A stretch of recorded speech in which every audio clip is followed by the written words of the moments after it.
Movie details के brand episode में आप सभी का स्वागत है। आज मैं आपको डेडपूल एंड वुल्वरीन की कुछ ऐसी हिडन डिटेल्स और फैक्ट्स बताऊंगा जो हो सकता है कि आप लोगों ने मिस कर दिए हो। तो बिना किसी देरी के हीरोगिरी शुरू करते हैं। नंबर 1, तो मूवी की शुरुआत में डेडपूल वुल्वरीन की कब्र खोद देता है, ये अज्यूम करके कि वुल्वरीन जिंदा होगा। According to him regenerative healing factor ऐसे काम नहीं करता है, लेकिन उसे पता चलता है कि वुल्वरीन एक्चुअली में मर चुका है। अगले सीन में वो वुल्वरीन के स्केलेटन के साथ में बैठा होता है एक गिरे हुए पेड़ के आगे, और ये वही सेम पेड़ है जिसमें वुल्वरीन की मौत हुई थी। X-24 ने जिस वुड लॉक पे लोगन को फेंक कर मारा था, ये वही है। वैसे यहाँ पर एक और चीज है नोटिस करने वाली कि वुल्वरीन की पूरी बॉडी डिकम्पोज हो चुकी है, लेकिन उसकी बोन्स जो कि एडमेंटियम की बनी हुई है, उन्हें कुछ भी नहीं हुआ। As good as new. इसीलिए आगे डेडपूल इन बोन्स को वेपन की तरह यूज कर पाता है। नंबर 2, डेडपूल एक मग अपने साथ में लेकर घूम रहा होता है जिस पर लिखा होता है आई लाइक मी। अब वैसे तो ये मग एक टीवी के एजेंट का होता है जो कि फिल्म में आगे चलकर हमें पता चलता है, लेकिन आई लाइक मी का रेफरेंस है जॉन कैंडी की I like me speech planes, trains and automobiles वाली फिल्म में। ये फिल्म 1987 में आई थी और रायन रेनॉल्ड्स का कहना है कि जो डेडपूल एंड वुल्वरीन की जो जॉनरा है ना, बड़ी कॉमेडी, ये इसी फिल्म से इंस्पायर्ड है। इसी वजह से इस मग पर लिखा हुआ है आई लाइक मी। नंबर 3, इसके बाद में जो टीवी के एजेंट्स आते हैं ना, वो वेड विल्सन को बोलते हैं कि वेड विंस्टन विल्सन सामने आ जाओ।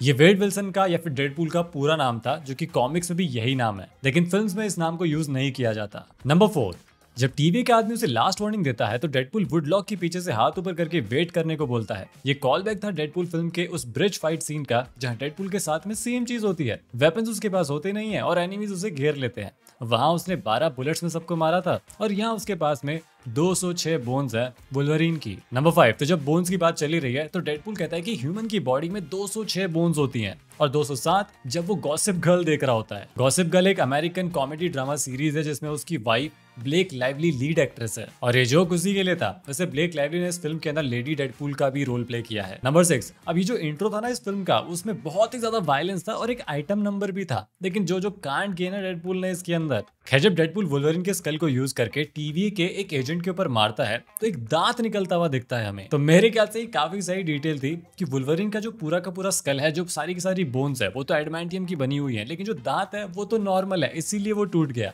अगर दांत भी एडमेंटियम के होते तो वो उनको भी एज वेपन यूज कर लेता। नंबर 7, तो डेडपूल वुल्वरीन के स्कल को किक करते हुए कहता है Maradona from outside the box goal. तो रायन रेनॉल्ड्स एक फुटबॉल क्लब को ओन करते हैं, तो फुटबॉल के रेफरेंसेस होना तो बड़ा ही ऑब्वियस था। और मैराडोना को तो वो लोग भी जानते हैं जो लोग फुटबॉल नहीं देखते। मैराडोना को हैंड ऑफ गॉड भी कहा जाता है। आई मीन उन्होंने सिंगल हैंडेडली इंग्लैंड को हरा दिया भाई। नंबर 8, इसके बाद में स्टोरी फ्लैशबैक में जाती है जहां सीक्रेट टाइमलाइन पर वेड विल्सन हैप्पी होगन से मिलता है। यहाँ डेट भी लिखी है मार्च 14, 2018, यानी कि स्नैप से 2 महीने पहले डेडपूल मेन यूनिवर्स में था, लेकिन इस वक्त बाकी सभी सुपर हीरोज गायब थे सिविल वॉर की वजह से, और जो बचे थे वो अपने अपने काम गए हुए थे। नंबर 9, तो इस रूम के अंदर ना काफी सारे ईस्टर एग्स है जो कि मैंने थिएटर में नोटिस करने की कोशिश करी थी, लेकिन वहां पर इतना आसान नहीं था। तो हैप्पी होगन के पीछे एक मैगजीन का कवर है जिस पर पेपर पॉट्स है। फोर्ब्स की ये मैगजीन सबसे पहले हमने आयरन मैन 3 में देखी थी, और ये मुझे बिल्कुल भी याद नहीं था, मैंने गूगल किया इसलिए मुझे पता चला। नंबर 10, यहाँ पर कैप्टन अमेरिका की शील्ड का प्रोटोटाइप भी है जो टोनी स्टार्क ने यूज किया था आयरन मैन 2 में। मेरे ख्याल से प्रोटोटाइप कभी कंप्लीट ही नहीं हुआ, और वैसे इस प्रोटोटाइप को टोनी स्टार्क ने यूज किया था उस मशीन के साथ में जिससे उसने न्यू एलिमेंट डिस्कवर किया था, बैडासियम, और इस एलिमेंट की मदद से उसने आर्क रिएक्टर में पैलेडियम कोर को रिप्लेस किया था। वैसे इस एलिमेंट के अंदर ना टेसरेक्ट जितनी पावर जनरेट करने की कैपेबिलिटी थी। नंबर 9, तो यहाँ पर ना आयरन मैन का कोई पुराना हेलमेट रखा हुआ है। मेरे ख्याल से ये मार्क 2 सूट है, वो सूट जो हाइट पर जाने के बाद में फ्रीज हो जाता है, जैसा कि हमने आयरन मैन 1 में देखा था।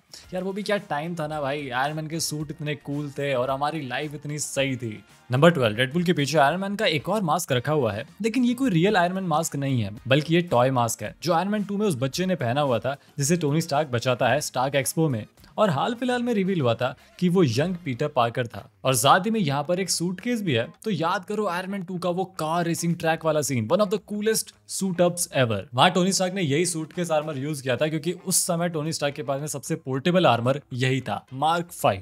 नंबर 13, यहाँ पर ये अजीब सा स्टिक्स वाला गैजेट भी है जिसे हमने पहले आयरन मैन 2 में देखा था। ये अपने आप मूव करता रहता है, मैंने रियल में ऐसा कुछ नहीं देखा कभी। नंबर 14, टोनी स्टार्क बहुत ज्यादा एरोगेंट है, घमंडी है, सब कुछ गंदा आदमी है, ये सब कुछ पहली फिल्म में सेटअप कर दिया गया था, लेकिन उसके बाद में पेपर पॉट्स उसको गिफ्ट करती है एक आर्क रिएक्टर जिस पर लिखा होता है Tony Stark has a heart, और ये आर्क रिएक्टर भी इसी रूम के अंदर रखा होता है। तो अब तो मैं श्योर हूँ कि ये जो रूम है ना, ये हैप्पी होगन का ऑफिस नहीं है, बल्कि ये टोनी स्टार्क का ऑफिस है, और टोनी स्टार्क इस वक्त इस हेडक्वार्टर में प्रेजेंट नहीं है। नंबर 15, तो इसी ऑफिस में ना एक मोबियस स्ट्रिप जैसी एक ट्रॉफी है या पता नहीं क्या चीज है वो। तो यहाँ पर सोचने वाली बात यह है कि क्या Tony Stark already time travel invent करने की कोशिश कर रहा था अवेंजर्स एंड गेम से भी पहले, यानी कि 2018 में इन्फिनिटी वॉर से भी पहले? क्योंकि देखा जाए तो अवेंजर्स एंड गेम में मोबियस स्ट्रिप की मदद से ही टाइम ट्रेवल इन्वेंट हुआ था। वैसे जिस फोटो को देखकर टोनी स्टार्क को मोबियस स्ट्रिप का आइडिया आया था वो फोटो थी टोनी स्टार्क और पीटर पार्कर की, और वही फोटो इसी शेल्फ के अंदर उसी हेलमेट के पीछे रखी हुई है जो पीटर पार्कर ने पहना था स्टार्क एक्सपो में। तो कनेक्शन समझ में आ रहा है ना आपको? नंबर 16, तो डेडपुल यहाँ पर एवेंजर बनने आया था, जिसके बदले में हैप्पी होगन कहता है कि kid look up to us, और इसका जवाब देते हुए डेडपुल कहता है कि अस का क्या मतलब है, तू कौन सा एवेंजर है भाई, तेरे पास में कौन सी सुपर पावर है, पैरेलल पार्किंग। तो ये रेफरेंस था आयरन मैन 1 का, जब हैप्पी होगन टोनी स्टार्क का ड्राइवर हुआ करता था। ये तो आने वाली फिल्म में हैप्पी होगन को प्रमोशन मिल गया काफी अच्छा खासा कि अब वो उसका ऑफिस भी संभाल रहा है। बट हाँ, ये बड़ा ही ब्रूटल जोक था डेडपुल की तरफ से। नंबर 17, इसके बाद में जब डेडपुल को रिजेक्ट कर दिया जाता है और वहां से जा रहा होता है, तब हम पीछे एक पोस्टर देख सकते हैं 1954 का। ये स्टार्क एक्सपो 1954 का पोस्टर है जो कि हावर्ड स्टार्क के टाइम का है, और ये हमने उसी वीडियो में देखा था जो टोनी स्टार्क देख रहा होता है आयरन मैन 2 में, वो एलिमेंट डिस्कवर करने से पहले। मतलब 1954 का पोस्टर अभी तक संभाल कर रखा है टोनी स्टार्क ने। नंबर 18, यहाँ पर ना हैप्पी होगन के पीछे काफी सारे कार्ड्स रखे हुए हैं, ट्रेडिंग कार्ड्स रखे हुए कैप्टन अमेरिका के। अब इनको देखकर तो साफ पता चल रहा है कि इसके अंदर जो पिक्चर्स है ना, ये तब के टाइम की है जब कैप्टन अमेरिका को सीरम मिल गया था, लेकिन वो कोई वॉर नहीं लड़ रहा था, बल्कि उसे एंटरटेनमेंट के पर्पज के हिसाब से यूज किया जा रहा था। एनीवे,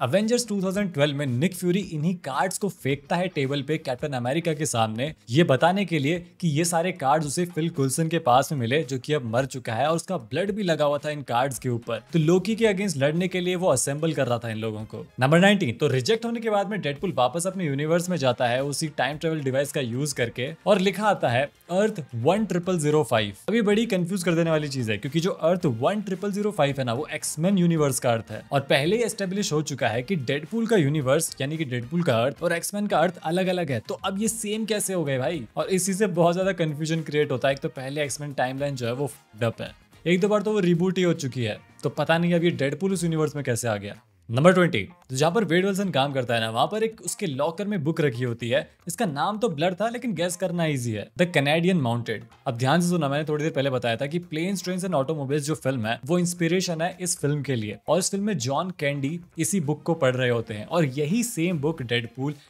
1 और 2 में भी पढ़ रहा होता है। मुझे नहीं पता कि ये बुक अच्छी है बुरी, but the references are too good. Number 21, तो पीटर डेडपुल से कहता है कि उसको डेडपुल का सूट अपने लॉकर में रख लेना चाहिए इन केस कोई जरूरत पड़ जाए तो, लेकिन डेडपुल अब इन सब चीजों से आगे बढ़ चुका है। वो कहता है कि अब इसे जरूरत नहीं है इस सूट की, लेकिन हमने देखा है कि फिल्म में आगे चलकर पीटर इस सूट को रख लेता है अपने लॉकर में और यूज भी करता है जब वो डेडपुल आर्मी के सामने आता है और डेडपुल को बचा लेता है। यानी कि इस दुनिया को एक और सुपर हीरो मिल जाता है, पीटर पूल। तो यार ये था डेडपुल एंड वुल्वरीन की हिडन डिटेल्स का पार्ट 1। अभी और भी पार्ट आएंगे इसके, तो मैं अच्छे से मिल्क करने वाला हूँ इस फिल्म को। और हाँ, जब ये हिंदी में रिलीज होगी ना, तो मैं ट्विच पर इसकी वॉच पार्टी भी करूंगा, क्योंकि मैंने हिंदी डब नहीं देखा है, तो ट्विच पर फॉलो कर लेना। और हाँ, अगर आपको पुरानी ट्विच की वॉच पार्टीज देखनी है अच्छी वाली, तो आप मेंबरशिप ले सकते हो, और डिस्कॉर्ड पे आपको वॉच पार्टीज मिल जाएंगी जो कि सिर्फ मेंबर्स के लिए स्पेशली रिकॉर्डेड है। सभी चीजों का लिंक डिस्क्रिप्शन में दिया हुआ है, मेंबरशिप ज्वाइन कर लेना। वीडियो अच्छी लगे तो लाइक और शेयर कर देना, और मैं आपको मिलूंगा अगली वीडियो में।